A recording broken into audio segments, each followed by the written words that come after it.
Hi and welcome along to this week's episode of CannaChat, where we casually chat about all things cannabis related. We appreciate you tuning in. All views expressed in this podcast are the opinions of the host and in no way medical advice. Hi guys and welcome to episode 2 of CannaChat. With me today I have Tim again. Hey Lee. Hi Tim. Oh, mic not close enough. How are you today? Not too bad, how are you? All good? Very good. Good. Loving the sunshine. It's nice to see a bit of pleasant weather over here, isn't it? Absolutely. What are we going to be getting into today then, mate? Probably the usual, just a bit of everything in cannabis. We'll just cover a bit of spectrum of everything on it. No real sort of subject matter today. We'll just, again, take it as we do and just take it in a casual chat. We've got a great response from the first episode. The response has been very good feedback from it.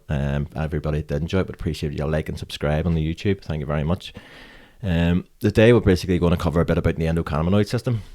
Yeah, so a lot of people aren't aware of how many things the endocannabinoid system actually regulates, like your appetite, your blood pressure, your inflammation, memory, growth. So many things are actually related to the endocannabinoid system. A lot of people too only really realise the benefits of the cannabinoids like CBD, THC, CBG, CBC. People are only really recognising the benefits of them that don't know a lot about cannabis. Or a lot of people don't really know a lot about terpenes yet. Terpenes are very, very beneficial. I mean, we actually handle terpenes and deal with terpenes on a daily basis that a lot of people aren't aware of. There's terpenes in most of your fruit and veg that you would eat. Lemons, exactly what gives lemon its sour taste and smell would be terpenes. The same with an orange, same with lavender. Lavender's full of terpenes, full of a terpene called myrcene. It actually causes a relaxing feeling. Again, the myrcene's rife in a lot of cannabis strains, mainly indicas, because they would be the ones that would sort of help you relax and sort of wind down at the end of the night. The way I help a lot of people relate the indica plant is indica in the bed, and that's sort of just a way to remember that the indica is night time and the sativa is more daytime creative balance. So, terpenes, mate. Yes. What? So you're saying to me that terpenes are what, for example, gives lemons their smell and taste? Yep. So how do they link into health and sort of properties that are beneficial for people? Well, a lot of terpenes are anti-inflammatory, so you've got that as a main benefit straight away from terpenes. They can be analgesic, which is pain relief. They can help your sleep. They can wind you down again. So, say myrcene would be a very good one for helping people wind down, go to sleep. That's in lavender, and that's why people use lavender to wind down at night, and sort of similar to chamomile and things like that. Most of those sort of have high terpene content, and that's what's causing people to actually wind down and get the relaxing feeling. Again, it's in a lot of cannabis strains and just different terpenes and different strains. See, I always thought like lavender and whatnot, it was just a bit like, you know, the way you can have different scents in, for example, aftershave and perfume. Yep. And some are kind of, you know, if that makes any sense, like a relaxing smell or a more energized smell or whatever. And I always just thought lavender happened to be on that bottom chilled out spectrum of smells, but I never considered that it actually had something physiological going on in the body. Yeah. No, they do give great health benefits, especially for pain relief and relaxation and things like that. But again, like you say, there is different terpenes and different fruit and veg and different foods for different reasons. Like you say, the lavender, it does wind you down. The chamomile's the same. Where if you smell a lemon, it's quite refreshing. That would be more daytime terpene in that. I mean, that's like limonene in that. That would give you quite a sort of fresh feeling. That's I started working with terpenes and products back in 2019, and I created terpene blends for during the day and terpene blends for evening time. Terpene blends for during the day would have a lot of sort of like limonene and things like that to create the blend, which is the uplifting smells like lemons and oranges and things would sort of give you that sort of uplifting feeling. And the nighttime blend would definitely be more sort of related to terpenes. It would be in lavender and chamomile, like some myrcene and things like that I would use to make the blend. And again, the feedback from them has been fantastic because the nighttime just does really help people wind down and help give real good analgesic pain relief. And the daytime sort of for balance and anxiety is fantastic. Thing a lot of people don't realise is that you can stop creating what's called anandamide in your body, which is a happy hormone, and CBD and terpenes can help you recreate the anandamide, which is basically helping people with depression and things like that. And that's why the daytime blend's working so well for people with depression and anxiety, because actually the terpenes helping people create their own anandamide in their body. Just basically it's helping create the homeostasis in your body again, the same way that most cannabinoids and terpenes do. And the more cannabinoids and terpenes that you bring into the mix, it creates what's called an entourage effect. The entourage effect is basically just giving you the maximum benefit you can get out of terpenes and cannabis. So it's basically like a team working together. If one person's trying to complete a task, it's quite difficult, but if you have a team on board, it becomes so much easier. It's exactly the same way with cannabinoids and terpenes. The more you're adding into the mix, the more benefit you get. And that's why people try and use as much full plant as they can when they're making medicines. Very interesting. So in the industry, in the cannabis industry, what you're saying is there's products that are really beneficial for people that actually essentially contain, terpenes aren't a cannabinoid, right? No, they're not. No. So there's products that are beneficial that you create and they actually have zero sort of cannabinoids whatsoever. Yes, well, where I've actually just developed a product there in the last month. It'll be due for release within a few weeks here, and it has no cannabinoids in it whatsoever. It's just down to terpenes, and we'll put it out for trials there over the last few weeks, and feedback has been mind-blowing.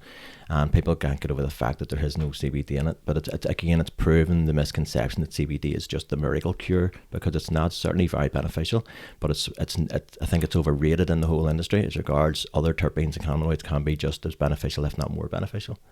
I suppose it's a bit like diet or anything else. People sort of take protein, for example. People started going on about, eat protein bars, eat everything's protein. But of course, you need balance. You need some carbs, you need a wee bit of sugar, you need a bit of salt, you need everything. So it's all about balance. That's exactly it. Everything's about balance, and it's just getting that balance right. As I said in the first episode, you can be using too much certain cannabinoids and too much terpenes and so on. Everything is just balance. But again, that's what it's all about. Yeah, it's just about balance, and say, cannabinoids will help you create your own balance through homeostasis in your body, and that's just basically everything leveling out as it should be in your body. I mean, as I said in episode 1, endocannabinoid system deficiency is a big thing in my mind, and it's why a lot of people have a lot of health issues these days, like Crohn's, fibromyalgia, MS, ME. So many autoimmune diseases just didn't exist when cannabis was legal. Since cannabis was made illegal, these conditions just became rife. And again, as I say, people are treating them with cannabinoids and terpenes daily and getting good relief. It speaks volumes. Absolutely. You slightly teased us there with this new product that only contains terpenes. Can you tell us anything else about it, like at all, or are we able to wait and see with bated breath? I'm going to keep you waiting with bated breath on that one. I reckon by episode 4 I'll be able to certainly let you all know about it, because it is something I'm very excited about, because to me it is something that hasn't been done before, and the feedback has been fantastic, so I'm very, very impressed with it. I'm looking forward to the release of it. So it certainly will be touching base on it and discussing it when it's up for release. We'll certainly have a chat about it through the podcast, there's no doubt about that, because it's something I'm certainly very excited about. Well, I suppose it'd be no harm telling anyone that I happen to be a test subject of said product.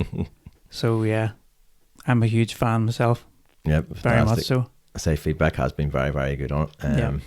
I say we will have a daytime and a nighttime in this range, and feedback's been very good in both. So I'm very excited about getting this out for release. But I say we'll talk about more closer to the time. There's no doubt. But again, on the legalization of cannabis, again, we'll just touch briefly on that. And one of the main reasons that I think regulation needs to be sorted is because of the amount of contaminated cannabis out there. I don't think people realise the extent of contaminated cannabis out there. Probably between 60 to 80% of the market is contaminated. And I don't mean briefly what I touched on before with PGRs and things like that in the plant. I mean properly contaminated with dangerous substances like years ago, initially they started spraying fiberglass on the plants just to increase the weight and to make it look shinier, because it makes it look like trichomes on the plant, which makes it look more potent. But the main reason was to increase the weight. They used sand years ago. They've used all sorts to increase the weight in plants just to get people to buy and make more money. It's a sad part of the industry, and it's what happens through prohibition, sadly. Another reason, again, we need regulation.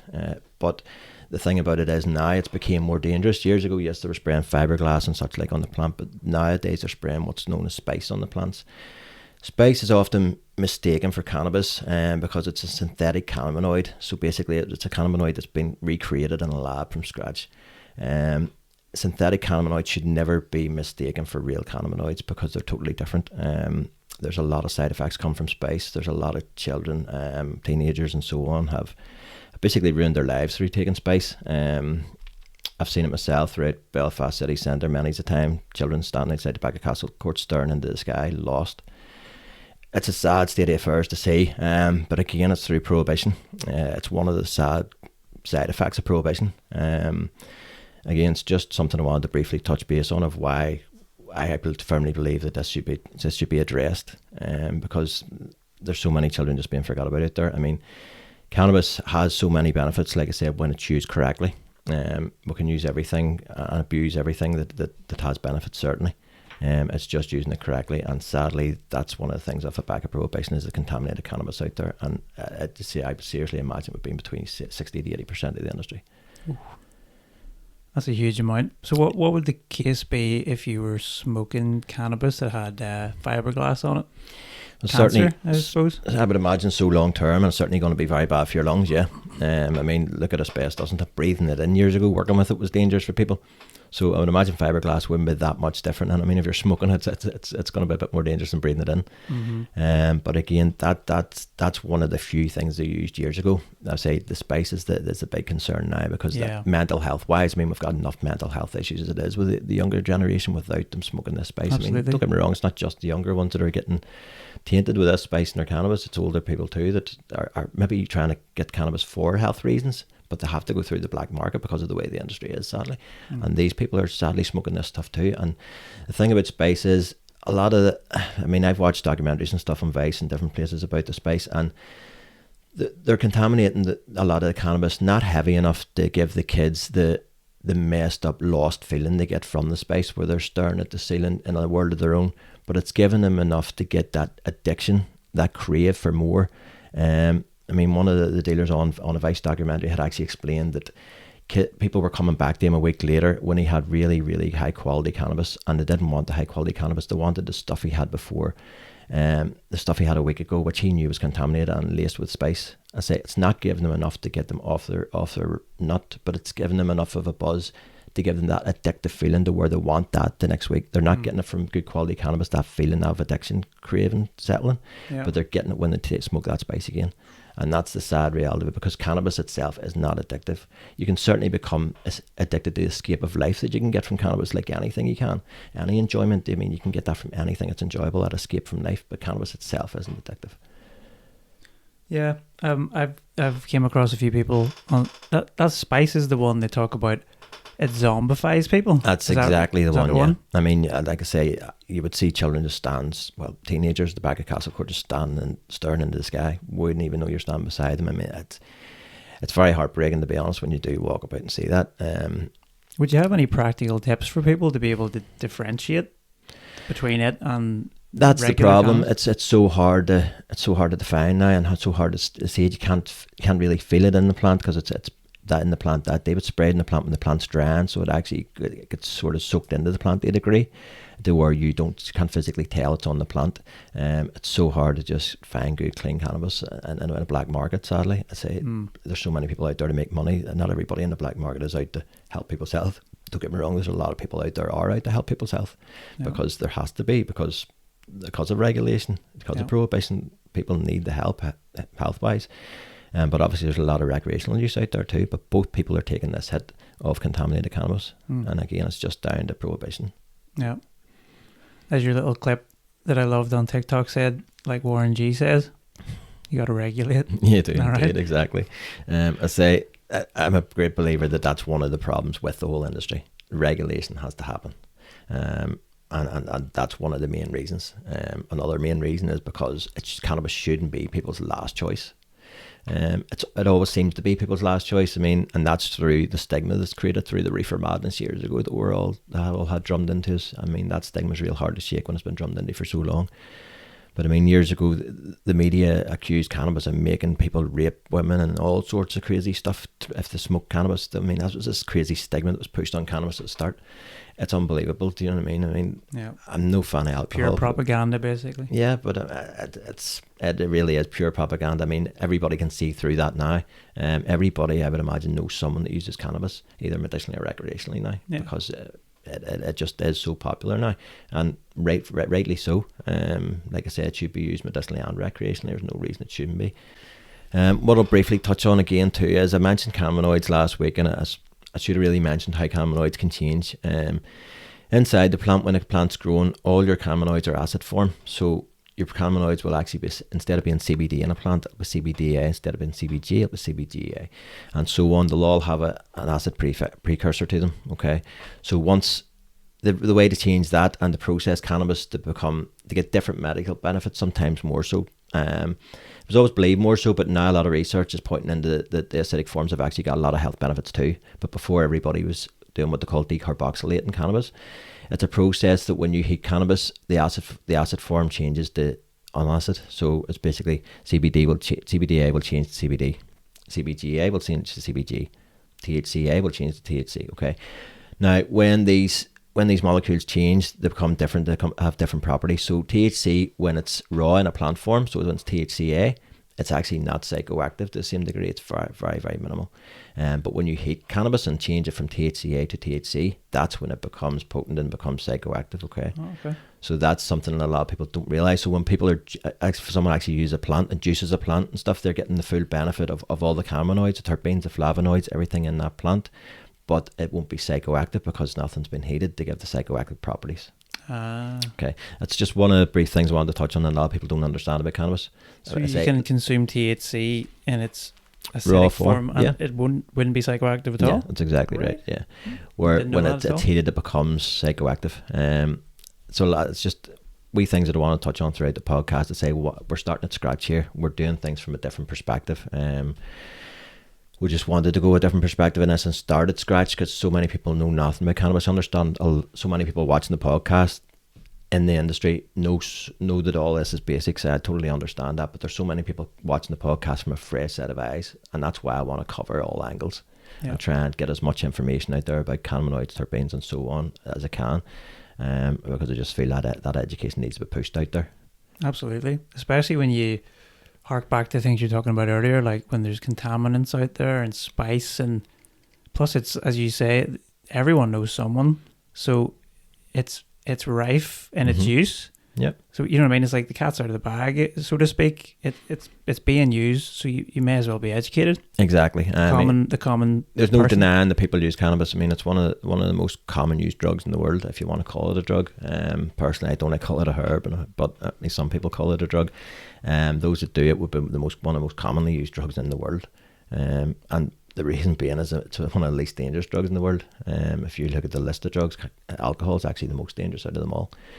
So, and cannabis would be way down below everything else. Not to mention again the benefits that come from it. So there's very few benefits come from a lot of other drugs, but cannabis certainly has unlimited amount of benefits that I know of anyway. I just had an interesting thought. Well, at least I thought it was interesting. You know, sometimes when you're in school, they'd give you a sort of pamphlet, and it would tell you about alcohol. Yep. And it would sort of say, a beer is 2 units, wine is 1.5, and spirits is more, or whatever. Could you see a day when kids will be getting handed that pamphlet, but it'll talk about what you're talking about? This is what THC is. This type of strain, indica into bed, will make you feel this way. Sativa will make you feel that way. Do you think that'll happen? I highly hope so, and I really anticipate it and look forward to it. I really do, and to be honest, I firmly believe there will be, because there's regulation happening throughout the world. I mean, cannabis being legalized in so many countries now for medicinal reasons and recreationally too. And I think the education is starting to push out there slowly with it. And I think if the UK legalises it, they should certainly make sure education goes alongside it. There's no doubt in my mind. I would certainly be one of the ones helping to push that forward. Because education is key. To understand how and why the plant works, and again, how not to get carried away with it and keep your balance with THC and so on. So like I said, you can get carried away. It's like anything, you get carried away with anything. So you need to know how to educate yourself to the balance. You need to know if you've got a certain condition, what the best cannabinoids and best terpenes are for you to be taken for that condition. So if you are using raw cannabis and you're just smoking the plant, you're smoking the right strain for you and so on, because the right certain strains obviously have different levels of THC, CBD, CBG, as we explained before. So you just want to make sure you're using the right one. And again, that's all down to education too, because like I say, there's hundreds of thousands of strains out there. It's shocking how many strains there is out there. Yeah. And again, just thinking back to I can't help but compare it to alcohol all the time, because it's the obvious it's the obvious one when it's legal drug. But even the idea that kids grow up, right, and the average family will probably, the parents will drink something. So even that idea that it's normalized in the house, it's normalized. And maybe the kid gets 15, 16, 17, and the parent starts going, how we drink in the house? See what you think, and straight away it's like, well, then there's no naughtiness to that. There's no badness to it. It's just, drink does this to me, and I know it. And my mum or dad was there the first time it happened, so if anything went wrong, and just I think that's so, not to say I'm a huge supporter of drinking loads, because I'm really not, but do you know what I mean? Just if that could be the same for, frankly, any kind of half that's sensible very poignant thing. what you're saying. Education should go alongside every substance, especially drugs. Do you know what I mean? You should have education along with that. Again, I've children, my own teenage children. I teach them the dangers of everything. I teach them the dangers of alcohol, cannabis, everything else. I also teach them that the benefits of everything too. So again, it shouldn't be something to be shied away from. Cannabis, do you know what I mean? Like I said, it needs to be something that's just put on the table and talked about. It's not going to go away. Certainly not anytime soon. There's too many people need this for a high quality of life. Yeah. So it's certainly not going away anytime soon. So we should really just talk about and address it. Yeah. While we do that, we should raise education, make sure everyone has a good knowledge on it that we can. Yeah, I totally agree. Just when you're talking about it, it'll never go away. I think I caught an episode of Top Gear from ages ago the other day, and Clarkson had pulled up at the back of some petrol station in somewhere, I'm trying to remember, I think it was somewhere in South America, and there was just a massive weed plant just there. Just as far as it's not going away, just it's like looking it all literally natural and sprouts stuff out of the earth, right? That's Crazy. it. I mean, it can't be destroyed. I mean, it grows from the ground. That's the reason why I don't class it as drugs. I class it as a plant and a herb, because it is what it is. It doesn't need to be changed or altered to be used for medicine. Do you mean you can grow it and you can use it straight from the plant? You don't need to process it now. It can be processed so many different ways now. I mean, there's so many different types of concentrates out there now. As I explained before, you've got different types of concentrates. You've rosin, you've batter, you've wax, you've sauces, you've all these different concentrates that the plant's actually used from now. You get the plant, the process, the cannabis plant, and the process it in these concentrates that are high concentrates, coming in anywhere between 60 to 95% concentrate. All used different ways. Now, some of the concentrates are high CBD, some of them are high THC. They're all different for different reasons, obviously. You've CBG 3-to-1 distillates and stuff available now. There's so many different products available from cannabis that can be used so many different ways. Again, these would be the ones that would be used for oils. Cannabis can be stripped down. You can make what's called an isolate. An isolate would be a powder form. It looks like this. Then you've got a distillate, which is a better quality product. A distillate has a broader spectrum of cannabinoids and terpenes and flavonoids inside it. It's not as processed as the isolate, and it's not stripped back. So distillate would always be a higher quality product to use for creating products. Distillate looks a bit like this. So distillate is what I would use in all my products, simply because the quality is so much better. Now I'm trying to create what's known as the entourage effect. As I explained before, the entourage effect is just all the cannabinoids, terpenes and flavonoids all working together.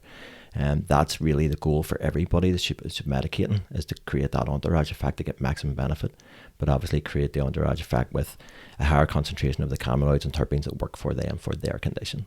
Can I just ask you one more question maybe about just harking back to parents and kids, and you're saying you're a parent with teenage kids and stuff. What advice would you have to parents of, in particular, teenage kids, just in relation to cannabis in general? Any sort of just basic advice on how to talk to them about it or deal with it at all? Yeah, it's like everything. I can't condone it, but I would certainly advise education with children. I mean, if you're a parent, educate yourself on cannabis, educate yourself on the dangers of it, educate yourself on the benefits of it, educate yourself on the dangers and benefits of alcohol. Weigh them up together, and don't deny your children any facts. Just tell them the truth. It is what it is. Also, if you are not glorifying cannabis, but telling the children the benefits of cannabis, teenagers and stuff, the benefits of cannabis, then certainly explain them the dangers alongside it, like the contaminated cannabis that is on the streets, the dangers that can come along using that and being hooked on spice and so on, because I say it has ruined so many teenagers' lives, that spice, and it has put so many teenagers into hospital and into homes, and they've done all sorts of ended up in jail through the spice. Do you know what I mean? Next minute they're stealing out of house because they need to get more money for more spice because they're hooked. I've never seen that happen with cannabis. Yeah, it's kind of like the word balance jumps into my head again. You know, and I totally agree. Tell your kids. I don't have kids, but tell young people, you know, the features and benefits, essentially the good and the bad, and then they get to make an informed decision, right? Yeah, but then they need to know there's a time and place for this too. It's like everything. Do you mean alcohol is a time and place? You want to have it, drop your shoulders, have a wee drink on a Friday night, so be it. You're not going to get up on a Monday morning, have a drink and go to work. It's the same with cannabis. Pardon me. It's all about balance, and that's the key to everything, I think. It's the same with So your mental health, you need balance too. Do you know what I mean? Everything is the same. You need a certain balance of everything. You need a wee balance of the gym, wee balance of what's good for you. It's just, that's life. And I think that's the goal to having a happy life, is balance. Yeah. And cannabis is no different. It's you can set that balance off so easily by just overusing, and that's so easy done. Like I say, but you're not addicted to the cannabis, you're addicted to that escape from reality. Mm-hmm. Yeah.